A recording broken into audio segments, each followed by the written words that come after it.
はい、皆さんこんばんは、ぬえです。私はに N4 みんなの日本語စာအုပ်ထဲက第30国家ပေါ့နော်အခန်း35ကိုဆက်ပြီးတော့ sharing လုပ်ပြီးတော့မှာဖြစ်ပါတယ်။အဲ့တော့私ရဲ့ channel ကဒီနေ့ဗီဒီယိုတိုင်းကိုလွတ်မသွားချင်ဘူးဆိုရင် channel လေးကို subscribe လေးလုပ် notification လေး on ချခဲ့လို့ရပါတယ်။မြန်မာနိုင်ငံကဆိုရင်လည်း VPN လေးခန့်ကြည့်ပေးဖို့ request လုပ်ပြစီ။ကဲဒါဆိုရင်တော့私နဲ့အတူတူအခန်း35ကိုဆက်ပြီးတော့လေ့လာကြမယ်နော်။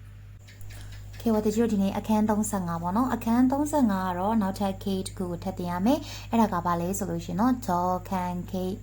တနည်းအားဖြင့်တော့သူ့ကို Eva Found လို့လည်းခေါ်ပါတယ်သူကအချင်းကြီးပြပုံစံအနေနဲ့သုံးပါဥပမာဝတရှိတို့ကဒီပစ္စည်းကဈေးပေါ်မဲ့တာဆိုရင်ငါဝယ်မှာဒီပစ္စည်းကဈေးကြီးမဲ့တာဆိုလို့ရှင်တော့ငါမဝယ်ဘူးဒီနေ့ကမိုးရမဲ့တာဆိုရင်တော့ငါကြောင်းမသွားဘူးဒီနေ့နေတာမဲ့ဆိုရင်တော့ငါတို့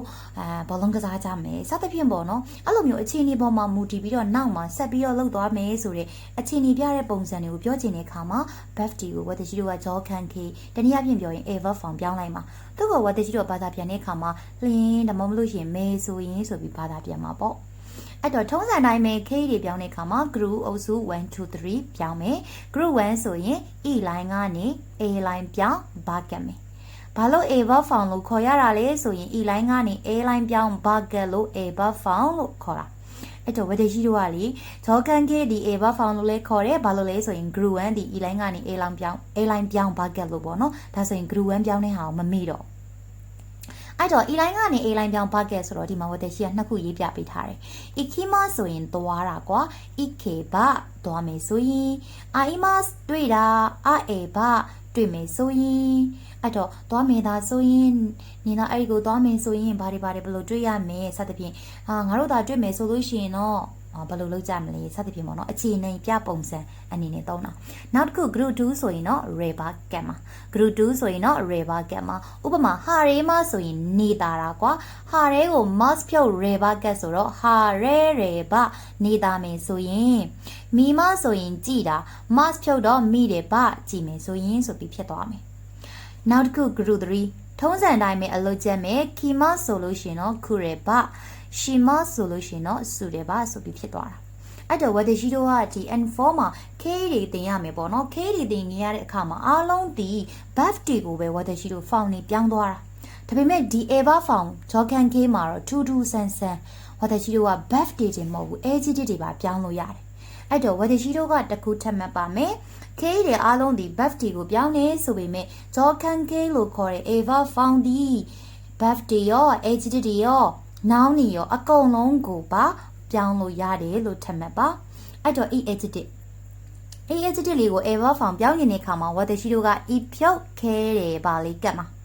ဥပမာတာကိုက်ဈေးကြီးတော့တာက e ဖြုတ်ခဲတယ်ပါကတ်တော့တာကခဲတယ်ပါဈေးကြီးမယ်ဒါဆိုရင်ရာစု e ဈေးပေါ်တော့ဆိုရင် e ဖြုတ်ရာစုခဲတယ်ပါဈေးပေါ်မယ်ဒါဆိုရင်စာမှု e ဆိုရင်အေးတာမလားအဲ့တော့စာမှုခဲတယ်ပါအေးမယ်ဆိုရင်စသဖြင့်အဲ့လိုမျိုးပြောင်းမယ်နောက်တစ်ခုနာ adjective ဆိုရင်နာဖြုတ်နာရာလေးကပ်ပါမယ်နာ adjective ကိုဂျောခံကေပြောင်းတဲ့အခါမှာနာဖြုတ်နာရာလေးကပ်ပါမယ်ခီရဲနာလာပါတော့ခီရဲဤနာဖြုတ်နာရာကပ်တော့ခီရဲဤနာရာလာမယ်ဆိုရင်နောက်နောင်လေးရတော့ဝတကြီးတို့အမြဲတမ်းပဲနောင်ဒီနာ adjective နဲ့အတူတူပဲလေအဲ့တော့နောင်ဆိုရင်လေနာရာလေးကပ်မှာပေါ့အမယ်ဒီမိုးအမယ်နာရာဆိုရင်မိုးရွာမယ်ဆိုရင်ဆိုပြီးဖြစ်သွားမှာအဲ့တော့ဝတရှိကဒီနေ့ Eva Found ဒီခန်းမှာလည်း Eva Found ကိုပဲအဓိကထားတင်ရမှာဆိုတော့ဝတရှိကဒီ Eva Found လေးတွေကိုထပ်ပြီးတော့ buff လေးတွေနဲ့ buff ပုံစံလေးတွေပြောင်းပြီးတော့မှတ်ပေးခြင်းနေပေါ့နော်ဒီမှာဆိုလို့ရှိရင်ဝတရှိတို့ imas တီတွေ့တာအဲပါခုနကတော့ပြောတယ် kikima ဆိုရင်နားထောင်တာမီးမြန်းတာအဲ့တော့ e line ကနေ a line ပြောင်းမယ်ဆိုတော့ kike ပါဆိုပြီးဖြစ်သွားမှာစမီမဆန်ဝတရှိဖုန်းကမီထူထားတဲ့ဟာပိတ်သွားလို့ပါကဲဟုတ်ပြီအဲ့တော့ kikima ဆိုတာနားထောင်တာမင်းမြန်တာကွာအဲ့တော့ e line ကနေ a line ပြောင်းဆိုတော့ kaki kuke kike ပါနားထောင်မယ်ဆိုရင်မင်းမြန်မယ်ဆိုရင်ဆိုပြီးဖြစ်သွားမှာနောက်တစ်ခု machimas ဆိုတာကစောင့်တာအဲ့တော့ e line ကနေ a line ပြောင်းဆိုတော့တာချီဆိုတဲဆိုတော့ mate ပါဆိုပြီးဖြစ်သွားမှာပေါ့ mate ပါအဲ့တော့ mate ပါဆိုတော့စောင့်မယ်ဆိုရင်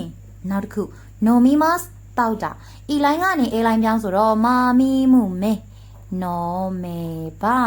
တောက်မဲ ဆိုရင်ဆိုပြီးဖြစ်သွားမယ်နောက်တစ်ခုဖူရီမတ်ကရွာတာအဲ့တော့ဖူရီရာရီရူရဲဆိုတော့ဖူရဲပါမိုးရွာမယ်ဆိုရင်ဆိုပြီးဖြစ်သွားပါမယ်ဒါဒီ birthday ဘာ also group 1 group 2ဆိုရင်ဝတ်တရှိတို့က mass ဖြုတ်ရေဘာကတ်မှာအဲ့တော့ group 2ဆိုရင် math ဖြုတ်ရေဘာကတ်မှာဆိုတော့ဟာရဲမှာဆိုတော့ဟာရဲရေဘာနေတာမယ်ဆိုရင်မိမဆိုတော့မိရေဘာကြည့်မယ်ဆိုရင်ဒါပဲ mask ကစားတာကွာရေဘာဘေကတ်မှာဆိုတော့ဒါဖြစ်သွားတယ်ဒါပဲရေဘာစားမယ်ဆိုရင်ဆိုပြီးဖြစ်သွားမှာအဲ့တော့ e adjective တွေပြောင်းမှာ e adjective ဆိုလို့ရှိရင် e ဖြုတ်ခဲတယ်ပါပြောင်းမှာဆိုတော့တာကကြီးဆိုတော့ e ဖြုတ်တာကခဲတယ်ပါဈေးကြီးမေတာဆိုရင်နောက် e ဆိုတာကောင်းတာကွာအဲ့တော့ e ဖြုတ်သူဆိုရင်ဝတ်တရှိတော့ထုံးစံနိုင်မယ် e ဆိုရင် e ပြင်ရင်လို့မရဘူးလीနော်ရော e ပဲရေးရမှာဆိုတော့ရော e ဖြုတ်တော့ရောခဲတယ်ပါကောင်းမေတာဆိုရင်ဆိုပြီးဖြစ်သွားမယ်နောက်စာမွေးကအေးတာ e ဖြုတ်မှာဆိုတော့စာမိုးခဲတယ်ပါအေးမယ်ဆိုရင်ဆိုပြီးဖြစ်သွားပါမယ်နာအေးကြီးဆိုရင်တော့နာဖြုတ်နာတာလေးကတ်မှာဆိုတော့ခီရဲနာဆိုတော့ခီရဲဤနာရခီရဲဤနာရလှမယ်ဆိုရင်မာကြီးမဲနာကဒီကြည်တာရိုးသားတာအဲ့တော့မာကြီးမဲနာငါရနာရပေါ့နော်မာကြီးမဲနာရဒီကြီးမဲဆိုရင်ရိုးသားမယ်ဆိုရင်စုခိနာကွာစုခိနာကကြိုက်တာအဲ့တော့စုခိနာရကြိုက်မယ်ဆိုရင်ဆိုပြီးဖြစ်သွားမှာကဲနောင်နေသည်လဲနာအေဂျင့်နဲ့တူတူပဲဆိုတော့အမေကမိုးအမေနာရမိုးရွာမယ်ဆိုရင်မူရောဆိုတာအခမဲ့အလကားအဲ့တော့မူရောနာရအခမဲ့တာဆိုရင်အလကားတာဆိုရင်ဆိုပြီးတော့ဖြစ်သွားပါမယ်ဟုတ်ပြီနော်ဒါကတော့ဂျော်ကန်ကေပါအဲ့တော့ဝတိကြီးကဒီမှာနမူနာ12လေးကိုထပ်ပြီးတော့ဖတ်ပြပေးခြင်းပါတယ်အဲ့မှာ ikan ကအားရပါတဲ့ ikan ဆိုတဲ့အမြင်ပေါ့နော်ကိုယ့်ရဲ့အမြင်သာရှိမယ်ဆိုရင် ite kurasai ပြောပြပေးပါဘတ်ဆူကခိုနာခဲတယ်ပါတက်ရှိတဲ့ ikimashou ဘတ်စကားကခိုနာခဲတယ်ပါခိုနာဒီဘေကလာတာလေဆိုလို့ရှင်ခိုနိုင်ဆိုတဲ့ kimas ရဲ့အငင်းဖောင်ကြီးကလာတာခိုနိုင်မလာတာအဲ့တော့သူဒီ e နဲ့ဆုံးလို့ခိုနိုင် e ကိုဖြုတ်ခဲတယ်ပါကပ်ပေးထားတာဒီမှာမတရှိတဲ့နေကြနေခဲ့တာအဲ့တော့ဘတ်စကားကမလာရင်တက်ရှိတဲ့ ikimashou တက်ဆီနဲ့သွားကြစို့ဒီလိုအချင်းနေတာဖြစ်မယ်ဆိုရင်ဒီလိုမျိုးလုပ်မယ်ပေါ့နောက်တစ်ခုအာရှတာဝတရှိကဘာလုပ်မှလဲဆိုလို့ရှင်စုကောကဝါရူဤကလာတာပေါ့နော်အဲ့တော့ဝါရူဤဆိုတာစိုးတာအဖြုတ်ခဲတယ်ပါဆိုတော့အာရှတာစုကောကဝါရူခဲတယ်ပါမနေ့ဖြင့်ကအချင်းနေမကောင်းမှုဆိုရင်အာဆတ်တေခိတေခရာဆိုင်တပတ်ခါမှာပြန်လာပေးပါတပတ်ခါမှာလာပေးပါပေါ့နော်ပြန်လာတော့မဟုတ်လာပေးပါနောက်တစ်ခုဟိမနာလာတာကွာဟိမနာအားတော့ဟိမနာရာအဲ့တော့ဇောခန်ကြီးပြောင်းကြည့်ရင်နာရာဆိုတော့ဟိမနာရာအားမယ်ဆိုရင်စူရီနီအီကီမဆန်ကငါများသွားကြမလားတန်ကီဆိုတာယာဒီဥထုနောင်ကြီးနောင်ကိုဂျောခန်ခေပြောင်းခြင်းတဲ့အခါမှာနာရကတ်မှာဆိုတော့တန်ကီနာရယာဒီဥထုသာကောင်းမယ်ဆိုရင်ဥမီနီရော့ကိုရှိတာဒက်ပင်လေကိုခရီးထွက်ခြင်းနဲ့ပေါ့နောက်ဝတကြီးတို့အဲ့ဒီထဲမှာထပ်ပြီးတော့မှတ်စရာလေးတွေပေါ့နော်ထပ်ပြီးတော့မှတ်စရာလေးတွေကဘာလဲဆိုရင်တော့deska ဆိုတဲ့ဟာလေးdeska ဒီကောင်းမလဲဆိုပြီးဘာသာပြန်မှာဝတကြီးတို့ရှေ့မှာသူ့ဒီအမေးစကလုံးနေနဲ့လာမှာပေါ့နော်အကြံဉာဏ်နေအပြုတ်မှုတွေမင်းမှာပေါ့နော်ပြဿနာတစ်ခုခုဖြေရှင်းတဲ့ခါတော့မှဥပမာငါဘယ်ကိုသွားချင်လို့ဘယ်လိုသွားရင်ကောင်းမလဲဘယ်လိုသွားရင်ကောင်းမလဲဘယ်လိုလုပ်ရင်ကောင်းမလဲငါဘိုက်တီအောင်နာဘယ်လိုလုပ်ရင်ကောင်းမလဲမသိဘူးဟလာငါစာမွေးစာမရသေးဘူးဘယ်လိုလုပ်ရင်ကောင်းမလဲငါဒါကြီးကိုနားမလဲဘူးဘယ်လိုလုပ်ရင်ကောင်းမလဲငါဒီလောက်ကိုမလုပ်ချင်ဘူးမနေ့ပြန်မသွားချင်ဘူးကြောက်မသွားချင်ဘူးဘယ်လိုလုပ်ရင်ကောင်းမလဲစသဖြင့်ကွာအကြံဉာဏ်တောင်းတာအပြုတ်မှုတွေကိုမေးတာပြဿနာတခုဖြေရှင်းတာသူဖြစ်နေတဲ့ပြဿနာတွေကိုဖြေရှင်းခြင်းတဲ့အခါမှာဝတရှိတို့က deska လေးနဲ့သုံးလို့ရတယ်သူရဲ့ရှေ့မှာဆိုရင်တော့အမေးစကလုံးလေးလာမယ်ပေါ့နော်ဥပမာဒိုးစုတယ်ဗျသူရဲ့ရှေ့ကအမေးစကလုံးလေးတွေကလည်းဝတရှိတို့ခုနကတော့ငါဂျောခန်ခေးလေးတွေသုံးမှာဂျောခန်ခေးပြီးနောက်မှာ deska အမှဒိုးစုတယ်ဗျရှီမတ်ကလာတာကွာရှီမတ်ကိုဝတ်တဲ့ရှိတော့ဂျောခန်ကေပြောင်းနေတဲ့ခါမှာစုတယ်ပါဆိုဖြစ်တာအဲ့တော့ဒိုးစုတယ်ပါဘယ်လိုလုပ်ရင်deska ကောင်းမလဲဘယ်လိုလုပ်ရမလဲဘယ်လိုလုပ်ရင်ကောင်းမလဲဆိုတော့ဘယ်လိုလုပ်ရမလဲငါမနေ့ကငါကြောင်းမသွားချင်ဘူးဘယ်လိုလုပ်ရမလဲငါသူနဲ့မတွေ့ချင်ဘူးဘယ်လိုလုပ်ရမလဲစသဖြင့်ပေါ့နောက်တစ်ခါဒိုးရတဲ့ဣခေပါ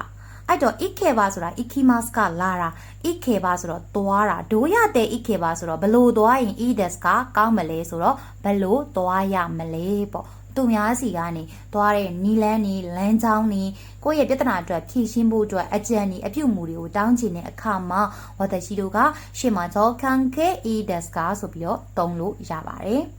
နောက်တစ်ခုကတော့ဝတရှိတို့ကနောင်းနာရဆိုတဲ့ဟာလေးပေါ့နော်နောင်းနာရဒီနောင်းနာရကကြတော့ဒီနောင်းနာဆိုရင်ဥပမာချပါတော့ဝတရှိတို့ငါခီးထွက်ချင်တယ်နခီးထွက်မယ်သားဆိုရင်ခီးဆိုရင်တော့ဘယ်စီကကောင်းနေငါလေးမိုးမီကြီးကြည့်ချင်တာမိုးမီကြီးကြည့်ချင်တယ်ဆိုရင်တော့မိုးမီကြီးသားဆိုရင်တော့ဘယ်နေရာဘယ်ပန်းချန်ကတော့ပို့ပြီးတော့ကောင်းနေစသဖြင့်ပေါ့အဲ့လိုမျိုးလေးဒီနောင်းလေးကိုပဲပို့ပြီးတော့အထူးပြတာသူဒီလဲဝတရှိတို့တွေဘာလုပ်တာလဲလို့ပြောလို့ရှိရင်တော့အကြံဉာဏ်ပေးတာပေါ့နော်အကြံဉာဏ်ပေးတာဒီမှာဆိုရင်ဝတရှိဒီဟာလေးနဲ့ပြောကြည့်နေဒီမှာမိုးမီကြီးနာတာမိုးမီကြီးတာဆိုလို့ရှိရင်တော့နိခိုက that's နိခိုကပိုကောင်းတယ်ဥပမာ तू ကပေါ့နော်တရားရောက်ကအကြံတောင်းတာငါမိုးမီကြီးချင်လို့ဘယ်ဟိုသွားရမလဲ तू ဘယ်ကိုသွားရမလဲလို့မေးလိုက်တဲ့ခါမှာအဲ့လိုမိုးမီကြီးတာဆိုရင် तू ပြောလိုက်တဲ့ तू မေးလိုက်တဲ့နောင်းပေါ်မှာမူတည်ပြီးပြန်ဖြေတာပေါ့နော်ငါခီးထွက်ချင်နေဆိုရင်မသွားရမလဲငါဂျပန်စာသင်ချင်တာဘယ်ဆန်းစီစီမှာသင်ရမလဲဂျပန်သားဆိုရင်တော့ဘယ်ဆန်းစီကကောင်းနေစသဖြင့်ဒီမှာနီဟွန်ဂိုကတ်ကိုနာတာဂျပန်ကျောင်းမှာဆိုလို့ရှိရင်တော့မင်းနာနောကတ်ကိုက that's မင်းနာနောကျောင်းကကောင်းနေဆိုပြီးတော့ပြန်ပြီးတော့အကြံဉာဏ်ပေးချင်တဲ့ခါမှာဝတ်တဲ့ရှိတော့ဒီလိုမျိုးလေးအစချီပြီးတော့ तू မေးတဲ့မိကုန်းပေါ်မှာအစချီပြီးက that's ဆိုပြီးတော့လေပြန်ဖြေလို့ရတယ်ပေါ့နော်အဲ့တော့နောင်းနာရာဆိုတာဒီတယောက်ယောက်ကပြောလာတဲ့အပေါ်မှာဒါမှမဟုတ်ရှင်ကိုပြန်အကြံဉာဏ်ပြုချင်တဲ့အပေါ်မှာမူတည်ပြီးတော့ဒီနောင်းအကြောင်းပြန်ပြီးတော့ပြောချင်တဲ့ခါမှာလေသုံးတယ် grammar pattern ကြီးလိုမျိုးထွက်လာလို့ပြောရင်တော့ grammar pattern ကြီးလိုမျိုးထွက်တာမဟုတ်ပါဘူးတတိထားစေခြင်းလို့ပါနောင်းနာရဂါဤthat ဆိုပြီးတော့လေမှတ်လို့ရတယ်ပေါ့အဲ့ဒါဆိုလို့ရှင်တော့ဗတိရှိတော့ဒီနေ့ရဲ့အခန်း35ရဲ့ grammar တွေကတော်တော်ကြီးပြည့်စုံလောက်ဖြစ်သွားပါပြီဂျောကန်ခေ ever found ကိုသုံးတာပါသူဒီအမေးစကလုံးလေးနဲ့တွဲပြီးတော့နောက်မှာ that's ကဆိုပြီးတော့သူများစီကအကြံဉာဏ်နီလန်းနေတောင်းချင်တဲ့ခါမှာလေသုံးလို့ရတယ်ပြီးရင်တော့နောင်းနာရနောင်းနာဆိုရင်ဆိုပြီးတော့နောင်းနဲ့ပတ်သက်ပြီးတော့အကြံပေးခြင်းတဲ့အခါမျိုးတွေဆိုရင်လေနောင်းနာရဆိုပြီးတော့ဂျောကန်ခေပြောင်းပြီးသုံးလို့ရတယ်လို့လေမှတ်ကြမယ်ပေါ့ကဲဒါဆိုရင်တော့အားလုံးအစီအမီလာပြီးလုပ်ချင်ပါတယ်じゃあ皆さんお疲れ様でしたじゃあまたねバイバイおやすみ